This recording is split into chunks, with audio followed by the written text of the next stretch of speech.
Radius ratio जो है हमारा, रेडियस रेशियो में आप डिफिनेशन क्या लिखते हो, और रेडियस रेशियो को आप डिफाइन करते हो इस तरह that it is the radius of, sorry ratio of,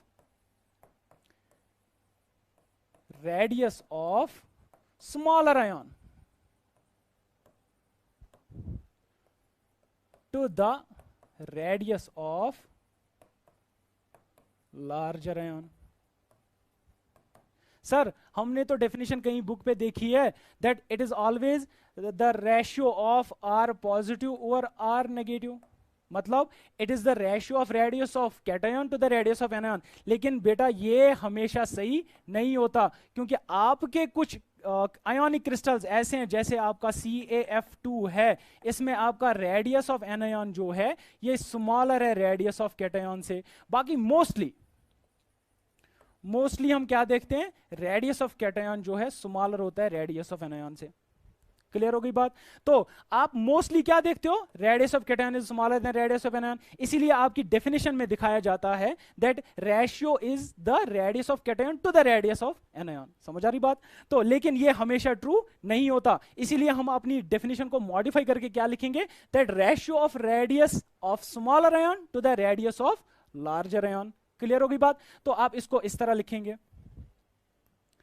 that जो हमारा रेडियस रेशियो होगा, ठीक है, ये कैसे होगा, R positive over R negative, if R positive is less than R negative, ठीक है ना। और यही रेडियस रेशियो हमारा क्या होगा, R negative over R positive, if R negative is less than R positive.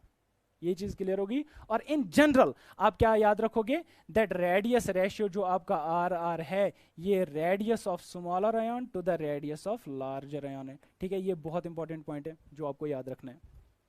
Clear होगी बात यहां तक? ये ठीक है। अच्छा, इसके बाद आप कहोगे सर रेडियस रेशियो तो चलो पता चल गया हमें, लेकिन हम ये पढ़ते क्यों हैं, what are the significances of this radius ratio. तो हम यहां पे क्या मेंशन करेंगे अब, सिग्निफिकेंसेस। ठीक, तो सबसे पहली सिग्निफिकेंस आपको क्या पता चलता है, जितना रेडियस बढ़ रहा है कोऑर्डिनेशन नंबर बढ़ रहा है। तो आप कहोगे पहली सिग्निफिकेंस इसकी है, हमें कोऑर्डिनेशन नंबर के बारे में पता चलता है इसमें, कोऑर्डिनेशन नंबर। ठीक, अच्छा दूसरी सिग्निफिकेंस आप बोलते हो दैट यहां पे हमें जियोमेट्री ऑफ वाइड पता चलती है, जियोमेट्री ऑफ वाइड। वो हमने पहले ही क्लियर किया दैट एक वाइड ऐसा होता है जहां पे ट्राइगोनल वाइड कहते हैं हम उसको, एक और वाइड ऐसा होता है जिसको हम टेट्राहेड्रल कहते हैं, ठीक है, और एक वाइड ऐसा होता है जिसको ऑक्टाहेड्रल वाइड भी बोला जाता है। ठीक, अच्छा यहां पे देखो, एक तो हमें कोऑर्डिनेशन नंबर पता चल गया, जियोमेट्री ऑफ वाइड पता चल गई, और इसके बाद जो मोस्ट इंपॉर्टेंट पॉइंट यहां पे है that is the stability of ionic crystals. ठीक है, इसको अंडरलाइन कर लेते हैं हम। ठीक, तो तीसरा जो मोस्ट इंपॉर्टेंट पॉइंट है इसका सिग्निफिकेंस है किसका, रेडियस रेशियो का, that is what it tells us about the stability of ionic crystal. Sir ये कैसे, देखो मैं एक अरेंजमेंट ऐसे लेता हूं दैट यहां पे हमारा एनायन है, ठीक है, और मैंने कहा जनरली हम किसका लेते हैं, स्मॉलर साइज, कैटायन का ही स्मॉलर साइज लेते हैं, ठीक है ना। और यहां पे क्या पाया जाएगा हमारा, smaller ion, in this case suppose it is cation. ठीक,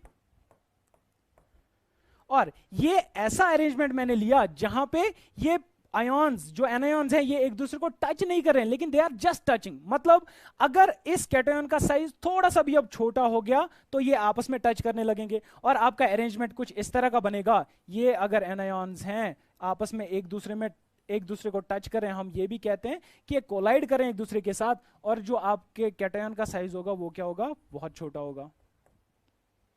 ठीक, और आप में से कोई भी देख के बता सकता है सर ये जो अरेंजमेंट है ये अनस्टेबल है। क्यों? क्योंकि यहां पे जो एनायंस आपस में मिले हुए हैं और उनका कनेक्शन कोई भी नहीं है किसके साथ, कैटायन के साथ। आप कहोगे यहां पे एनायन एनायन रिपल्शन बढ़ रही है, तो ये हाईली अनस्टेबल होगा। क्लियर हो गई बात? इसके बाद ये इस अरेंजमेंट को हम बोलते हैं स्टेबिलिटी लिमिट। मतलब ये एक ऐसा अरेंजमेंट है जहां पे चारों एनायंस एक कैटायन को क्या कर रहे हैं, टच कर रहे हैं, सराउंड कर रहे हैं, लेकिन आपस में टच नहीं कर रहे हैं। ये चीज आपको याद रखनी है। यहां पे they are just touching, it means they are not touching actually each other. Clear होगी बात? अच्छा, इससे ज्यादा स्टेबल अरेंजमेंट आप ये कहोगे सर अगर इस कैटायन का साइज और थोड़ा बढ़ गया तो आपका जो अरेंजमेंट बनेगा वो कुछ इस तरह का बनेगा। ठीक है, और कैटायन का साइज यहां पे क्या होगा, बड़ा होगा as compare to this one. और आप कहोगे अगर ये स्टेबिलिटी लिमिट है ये हाईली स्टेबल होगा। ठीक, इससे ज्यादा, और इसको हम बोलते हैं स्टेबिलिटी लिमिट वाला केस। ठीक है, ये चीज आपको याद रखनी है। और ये वाला जो होता है स्टेबिलिटी लिमिट वाला केस, ये बहुत इंपॉर्टेंट होता है इस रेडियस रेशियो में।